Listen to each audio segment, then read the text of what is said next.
Welcome to today's session on Python for loops. In this presentation, we will explore the concept of for loops, their syntax, different use cases, and best practices to make your code efficient.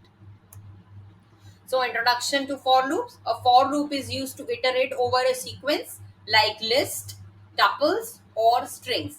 It is ideal when the number of iterations is known in advance.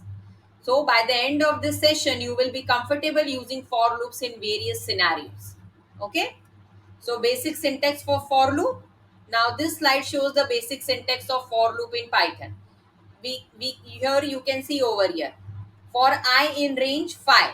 So we use range function to iterate from 0 to 4.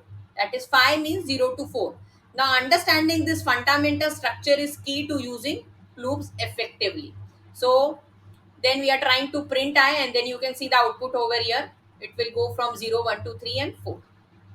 Okay, then using the range function. So the range function allows us to generate a sequence of numbers by providing start, stop and step arguments. So we can control the sequence precisely. This is useful for iterating in custom steps. So you can see here we are giving the start value, we are giving the stop value and the step value.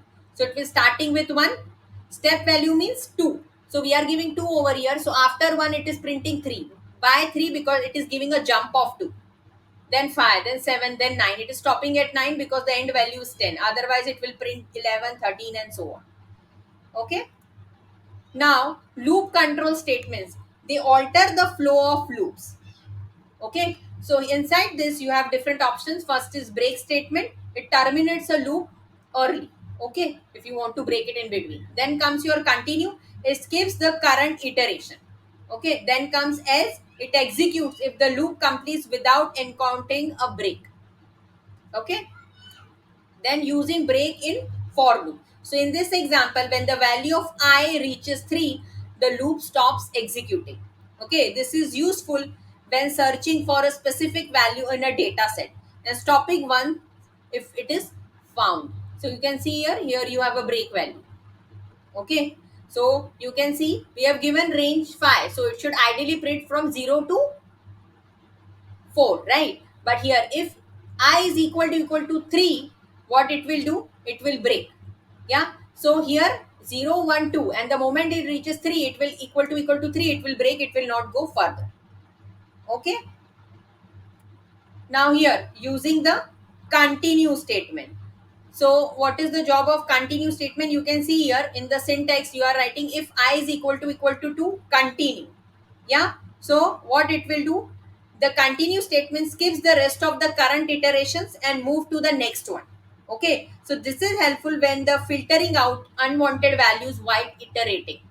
Okay, so here you can see if I is equal to 2, what it will do, it will not print 2, it will not go to the print statement, it will continue means it will start looping, then it will go to 3 and then it will print 3 and then it will go to 4 and it will prove 4. Okay, so this is used for that purpose. Unwanted values will get removed. Okay, now let us understand using else with for loop. So an else clause in a for loop runs after the loop completes, provided that it wasn't stopped by a break statement. Okay, this is important. So this can be used to confirm when an iteration finishes normally. Okay, so here you can see for I in range 3, print I, else print loop finished. So here 0 1 2 and then loop finished. Okay, then nested for loops. So nested loops are useful for working with multi-dimensional data like matrices. Now for every iteration of outer loop, the inner loop completes all its iterations. Okay, so you can see nested as one loop inside other. So you have for first for loop, then inside this for loop you have second for loop. Okay, let us go ahead iterating over dictionaries. Okay, so you have a dictionary over here. They have key value pair a1 b2 c3. So for key comma value in dict1 dot items, print key comma value. So for loop can iterate over dictionaries using this items function. You can see this item function method allowing us to access both key and value pairs. We can access both. Now this is essential for processing data stored in the dictionaries. Okay, now For loop with list comprehension. It provides a more concise way to write for loops. Okay, it is often more readable and efficient, making it a preferred approach when transforming data into list.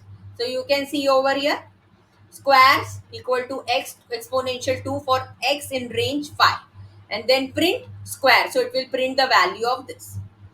Okay, now real world applications of for loops. So for loops are widely used in data processing.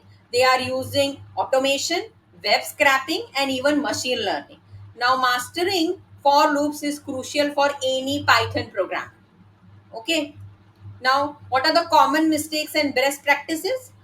Avoid modifying the sequence while iterating. Use proper indentation and ensure that range function is used wisely, preventing infinite loops. Okay, now understanding these practices will improve code efficiency and readability. Okay, now let us quickly summarize.